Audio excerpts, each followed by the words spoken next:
आज से 600 वर्ष पहले परमात्मा ने एक परीक्षा की थी। एक वैश्या को, सुप्रसिद्ध वैश्या को हाथी पर बैठा के और हाथ में गंगा जल लेकर बोतल में और मुंह का लगा के और उस वैश्या को हाथी पर बैठा कर पूरे बाजार में घूम गए। जब 64 लाख शेष हो गए थे परमात्मा के, तो परमेश्वर कबीर जी ने देखना चाहा था कि ये मुझसे कुछ परिचित भी हैं या सुख इन्हें मिल रहे हैं इसलिए मुझे भगवान मान रहे हैं।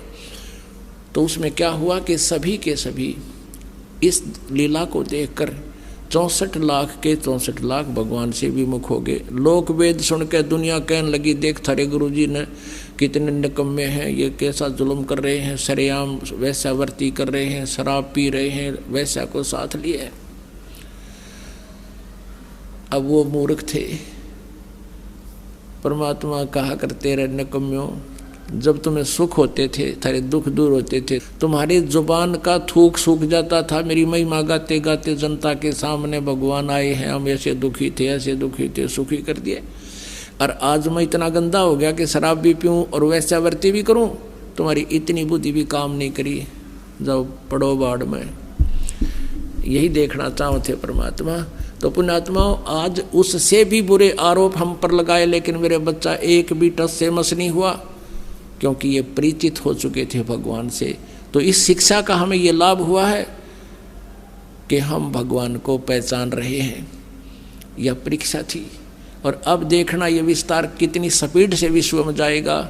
हमारा उद्देश्य है कि सब मानव समाज इस तत्व ज्ञान से परिचित हो और जिससे ये माया की दौड़, माया की हाहाकार मच रही है, इसके पाने के लिए ना भाई देखता, ना बेटा देखता, ना माँ, ना कुछ।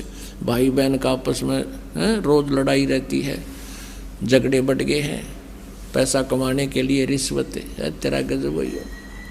समाचार पत्रों में सुनते हैं, राजा लोग रिश्वत लेते हैं, जज लोग रिश्वत लेते हैं।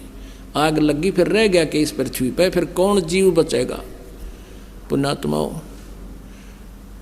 कितने तक कानून बना लियो ये सरकारें, कति कोई लाभ नहीं होगा। इस अध्यात्म ज्ञान से जीव को हेट हो जाएगी इन गंदे कर्मों से। उसको पता लग जाएगा कि कहाँ रखूँगा इस धन को, कि आग लाऊंगा, ये पाप मेरे साथ रहेंगे और माया मेरे साथ रहेगी नहीं। तो इस आधार से पूरे विश्व में शांति होगी। हम भगवान की भक्ति में बहुत समय लगा सका करेंगे। अब तो दिन रात माया जोड़न की तगड़मबाजी फार्मूले याद रखें हम, कैसे धन जुड़े। और धन वही मिलना जितना भाग्य में, उससे अधिक मिल नहीं सकता। और परमात्मा कबीर जी की शरण में आने के बाद आपके भाग्य में ना होगा तो भी देगा। अब परमात्मा कबीर जी कहते हैं, जय तन राजपाट भी चाहिए, हमरा दर ले ध्यान।